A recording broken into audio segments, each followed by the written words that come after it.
I'd like to call up two of our bridesmaids, Tina and Christina.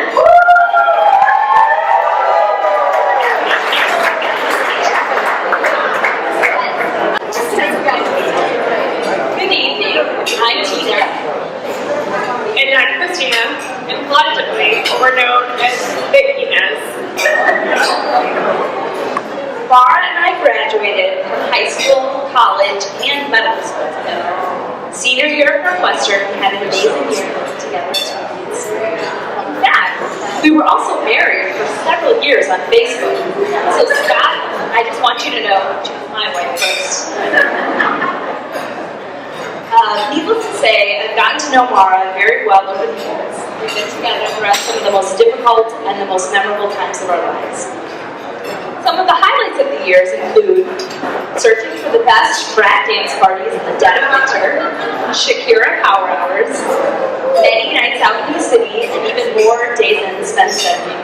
Throughout it all, Mara has always been an incredibly loyal and supportive friend, always full of energy, and the first one to say she wants to go out something. Having known her since we were 15 years old, I'm so proud of the woman and doctor that she's been.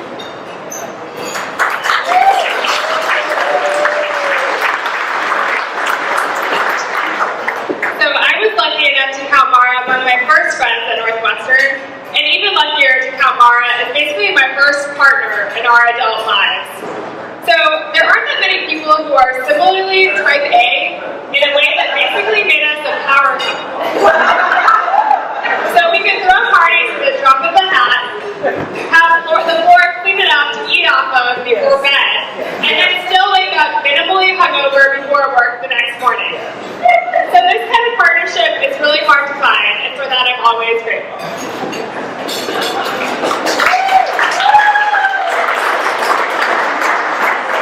7 years ago, Christina, Mara, Val, and I went on one of Mara's wonderfully planned trips through South America, through Bolivia and Argentina.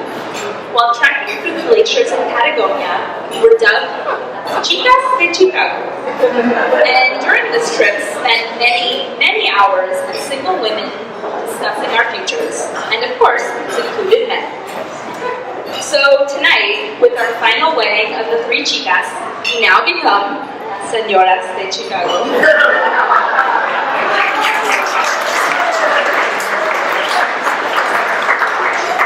So Tina and I have both had the pleasure of knowing Mara and Scott throughout their entire courtship.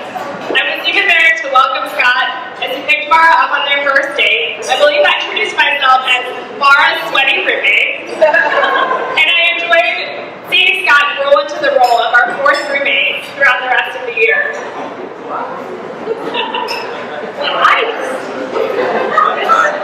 What I distinctly remember about the time Mara and Scott first began dating was that wherever I turned, I kept seeing redheaded babies. And then would text Mara. Considering that redheads make up only 1 to 2% of the world's population, according to Wikipedia, yes, I looked this up. I took this as a good sign. I think Mara thought I was a little ridiculous at the time. As it turns out, I was right. So, Scott, you might not know this, but I was privy to some of your more adorable first emails to Mara. And even got play-by-play reactions as to Mara's responses to your emails. So, to set the stage, Mara left for a trip to Southeast Asia after a couple weeks of dating Scott. And so she emailed me the following. I miss Scott, and his emails are cute, and I'm really excited to see him. Ew, dorky. Sorry. And Scott friended me on Facebook. Do I friend him back? Do I block photos so he doesn't stalk my whole life when I'm gone? Well, Scott, you can definitely stalk her life now.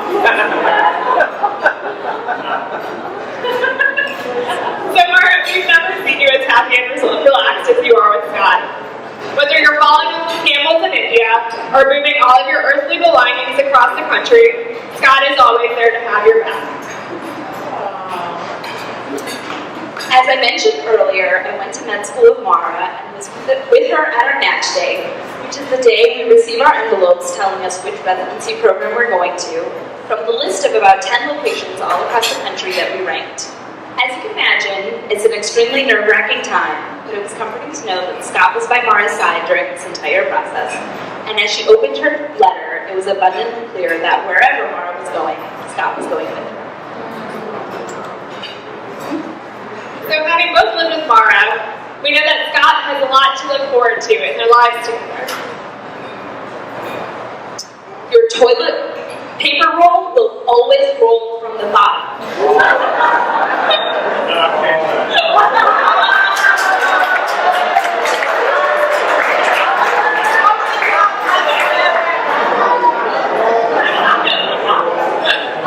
Your fridge will always be well organized.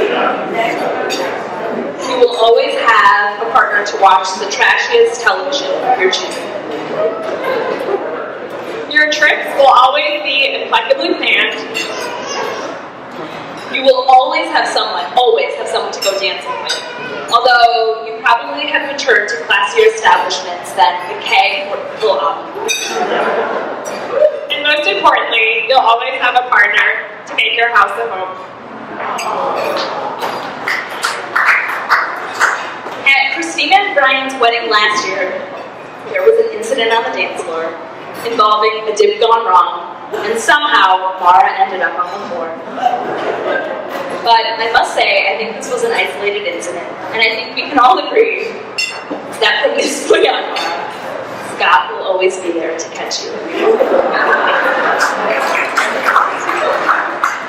I'd like us all to raise a glass and toast to Mara